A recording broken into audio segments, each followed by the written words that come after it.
club. Yeah, exactly.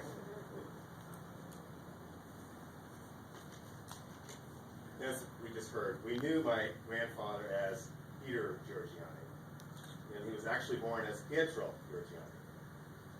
And unfortunately, from the start, Pietro endured hardship. His mother died of the Spanish flu when she gave birth to him in 1918. He waited 6 months at the hospital before he could go home to his father and his new wife. Unfortunately, was the sister of his mother. I mentioned this beginning because it was emblematic of the difficulties that he would encounter, unfortunately, throughout his life. First, his country called him to duty, as we see here, in the midst of a world war to fight the Nazis and defend America's values of freedom. He fought bravely and killed many Nazis before being beaten and captured by the Nazis and held as a Nazi POW. When finally freed by the larger Allied army, he could return home, but would be forever ravaged in one form or another, psychologically and physically. He came home from war to find that his infant son, Tommy, had been abandoned by his first wife. After being forced out of his family home, he had to make a life for his son. And as in battle, Pietro proved to be the very best and served the highest level as a family man who would work hard and provide for his family. He and his second wife, Clarissa, my grandmother, raised his son, Tommy Giorgiani, and her daughter, my mother, Patricia, in a loving home in the Bronx.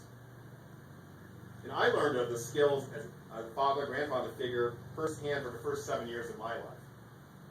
He provided walks to school, parks, and playgrounds. The immeasurable joy of Christmases and other holidays were brightened by his spirit and heart. And I heard countless times the words of Peter having a heart of gold when it came to his love for all, but particularly with children. If there was a toy, a book, a gadget he could provide for any child, he was the first to provide. This childlike spirit in him was always there. And as much as we take time to celebrate his life, I would be remiss if I did not note that he was a man ahead of his time. As an Italian, he married an African-American woman in the 1940s, but this step would have been illegal in many states. His son later married a Puerto Rican woman, and he was overjoyed. He did not wait for civil rights marches to express his love and commitment to having a family with many colors before it was deemed acceptable. If you will, he had the modern family that we see on TV now in 2013 back in the 1940s. Finally, for those of us who knew my grandfather well, we knew he was smart and wise, but this wisdom came with lengthy discussions. I am proud to say he was my grandfather, with thought and blood, certainly, in spirit and actions and deeds.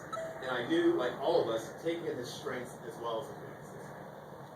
And I want to say thank you, Grandpa, for gracing us with your wit and charm for 95 years. Until it was your time, Grandpa, you took plenty of shots and always got back up for more. We will learn from you and strive to follow your example the rest of our lives. Thank you, Grandpa. Thank you, Dale. Miriam, would you want to say a couple words? Would you like to